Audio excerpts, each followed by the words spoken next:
Hi, I'm Coach John. I got to tell you, I'm just thrilled. I'm really excited about the number of responses we're getting on our survey. Tuesday morning, we sent out an email to the network and asked them to answer a couple of questions. Actually, it was one question with two ideas. What are the two most important things about time management that I need to include in the Laser Focus Blueprint course? And we've gotten dozens of responses. It seems like everybody's interested on how do I stay focused on the most important and how do I block out or how do I eliminate or minimize the distractions that happen to me every single day and stop me from getting the things that I really want to get done. I think we've really hit a nerve here. So we got a lot of great responses. And yeah, sure, some of them are duplicates. In fact, probably the most common set of responses are, how do I stay focused and how do I how do I achieve or retain work-life balance? Because there are other things in my life that are really important that I need to spend time on. So when it comes to focus, when I was 16, and if you've been to my website, you know that I'm a chess player, and I learned to play chess back when I was in high school.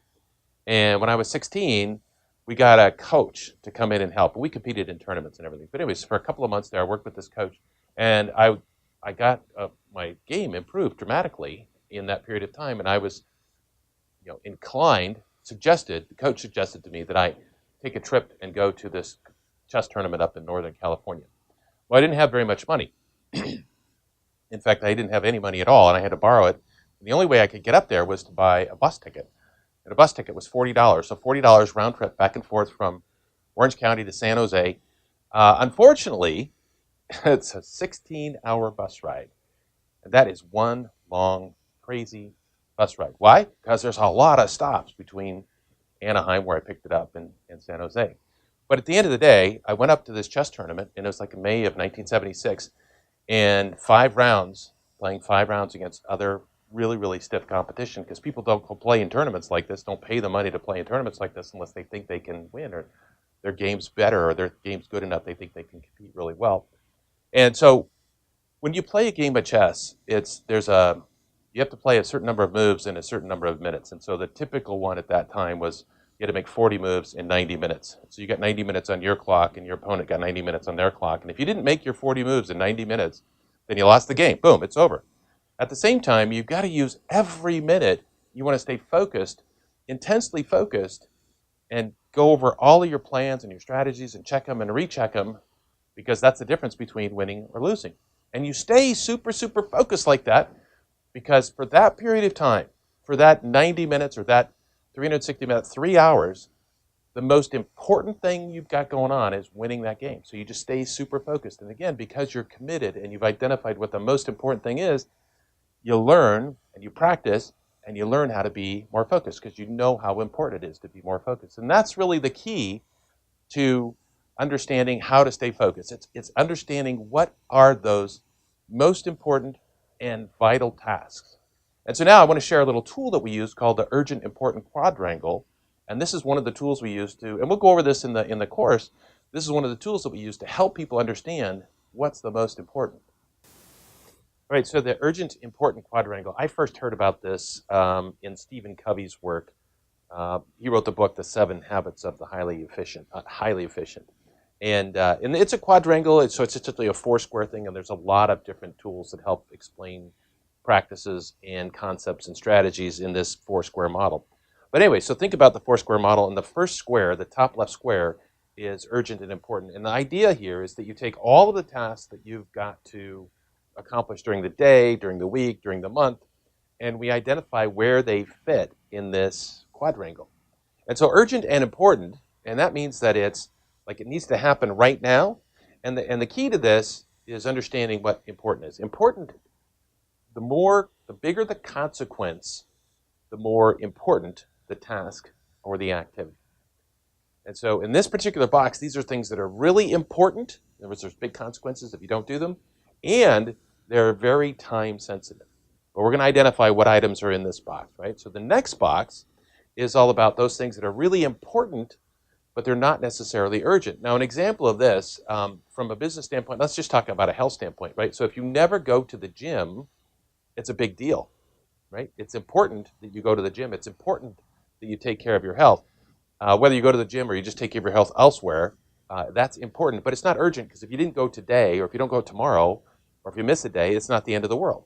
So it's important, but it's not urgent. All right, so the next category is urgent but not important. And in this case here, it's got some time sensitivity, but the consequences are really, really low, right? And we've got a lot of these things. Like, so for example, when you have an employee come in and ask you a question, um, it might not be, it's urgent to them, they want your attention right now, but it might not be that important right away. And in this case here, what we do is we find a way to push those off or delay those until a more appropriate time so it doesn't impact the important thing that you're working on. And sometimes these are the things that we can delegate to somebody else. And the reason why you might delegate some of these things to somebody else is because the consequences aren't that significant. And if there's a mistake made, the consequences aren't that significant. The kind of place where you wouldn't want to delegate something that has important consequences to somebody that maybe doesn't understand or isn't as good as you. But in this case, the consequences are low, so you could delegate it. And then the last category is this thing called not urgent and not important. And we get wrapped up in this all the time. And these are the things that you really just want to stay away from all the time. Now, one of the things that's nice is once you take your tasks and you put them into this format, now you know what you're looking for. So that when it shows up, you can say, yes, it's in, or no, it's not, or here's the strategy that I'm going to use to take care of it. That's what's really important. And as we look at this, even the items that are important but not urgent, or important and urgent, they have different priorities. And you might go through an A-level priority, and you might take your A-level priorities and make them A1 and A2 and A3. But ultimately, you identify what the most important items are for you to work. And the challenge here is, the goal is to get out of the urgent and important box, right? Because when you have urgency, when there's time sensitivity, that's also where we have a tendency to make mistakes. That's where a tendency where we have to over-focus to make sure it's just right because we can't fix it tomorrow. It has to be done today. And so what we want to do is we want to make sure that we do everything in our power to stay out of the urgent and the important box. And the more time you spend in the important but not urgent box, the less likely that you're going to spend time in that urgent and important box. So this is one of the tools. We'll talk a little bit more about this in the program, but this is one of the tools that we use to help people understand where that focus has to be. And we want the big focus, the big why, right? You want to win the game. You want to win that chess game or whatever that is that you're trying to get accomplished. That's why you're going to stay focused. So in this urgent important quadrangle, it's one of the tools that we use to help people understand what to focus on and how to focus. And we can talk about, so then it becomes, how do I eliminate distractions? And even with urgency, there are different levels of urgency. For example, if you, like for me, when I close my door, that means don't come in. That means don't come in at all. And I teach and I train my team and my customers that when my light's on or the door's closed, that I'm booked into something, not forever, but just right then. And yet, at the same time, if there's a fire or somebody gets hurt or something, then you just break the door down. It doesn't matter, right? That's the kind of level of urgency that's there. And there aren't that many that fit into that category. Now, maybe it is your best customer or, something of that sort, but you could develop a code or a system or a process that allows you to understand the limited number of things that really need to break through on your focus.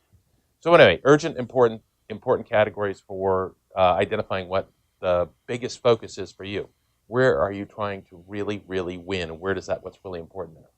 So if you like this, please leave a comment below. Scroll down, leave a comment below, and tell me, share for the rest of us what maybe is the urgent, important type activity that seems to consume most of your time, the place that you need to get out, or share what you learned most about this particular video.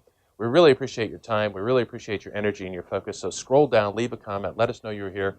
And, I work with business owners every single day to make the right moves so that they can get better results. This time component, this is really important as far as making the right moves, because when you make the right moves, you achieve the time and financial freedom that you're looking for yourself and your family. And in chess, when you make the right moves, you win the game. And in business, when you make the right moves, winning gets a lot easier.